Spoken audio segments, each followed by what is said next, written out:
There was something about the jungle that called to Darren, like a persistent whisper in his ear that he couldn't ignore. Darren wandered through the jungle, only to become an accidental bird magnet.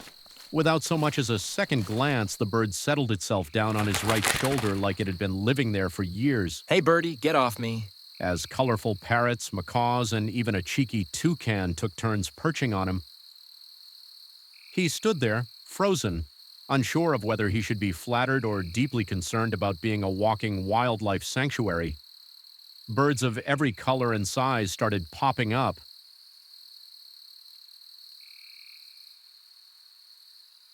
Exhausted, Darren slumped against a rock, his eyelids growing heavy as the jungle's hum and the chirping of crickets lulled him to sleep. The next morning, Darren woke to the jungle's sounds and, still tired, walked deeper into the forest. He soon spotted a cave, curious to see what secrets it held.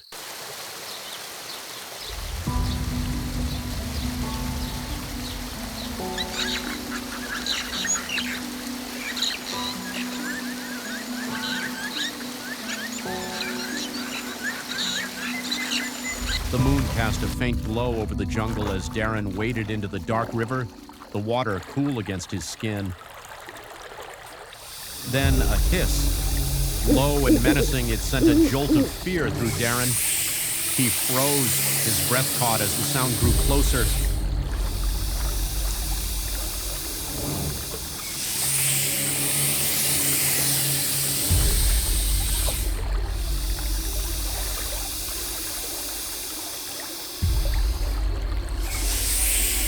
Darren stood motionless, his heart pounding, as the serpent vanished into the shadows, leaving only silence in its wake.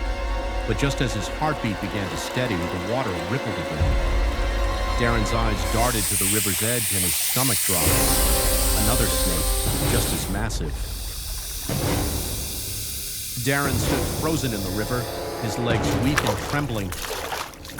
Terrified and dizzy, he forced himself to move.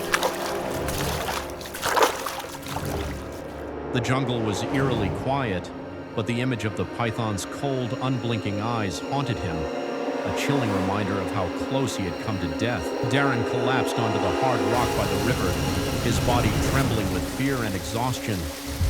Unable to fight it any longer, his eyes closed, and he slipped into an uneasy sleep.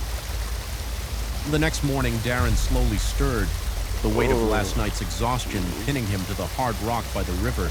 His body ached, his mind foggy, but as his eyes fluttered open, he found himself staring at a white wolf.